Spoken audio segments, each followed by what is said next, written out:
Guys আসসালামু আলাইকুম। আইজ আমি আমার বিড়ালে গোসল করাইলাই আর তাই এখন গোসল করতে যেয়ে রাজি দেখায় নি চুলকাইয়া দিয়ার শরীরের মাঝে আর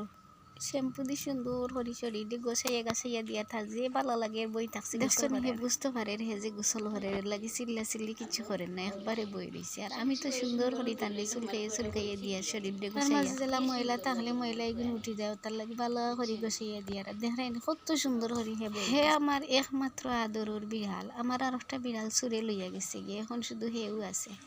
আর এখন তারে আমি ওলা তারে সোনাপুতু হইয়া ডাকি সোনাপুতু হইয়া ডাকলেও হে দৌড়াইয়া যে বা তা হোক না কেন আমি বাড়িয়ে ডাকি সোনাপুতু হয়ে গেলা এক দৌড়ে আমার পুতু আইয়া সোনাপুতুর গোসল দেখানি আপনারা এই গোসলটা কেমন লাগবে কমেন্ট করে জানাইবা আর যারা ফেসবুক পেজ থেকে আমার ভিডিওটা দেখবা নতুন হলে প্লিজ আমার পেজটা ফলো করে দেবা আর বেশি বেশি করে আমার ভিডিওটা শেয়ার ইউটিউব চ্যানেলে নতুন হলে প্লিজ আমার চ্যানেলটা সাবস্ক্রাইব করে দিবে এবং পাশে থাকা বেল বাটন ক্লিক করে রাখি দিবা তো আমি ভিডিও দিলে আপনারা জলদি জলদি খাই লইবা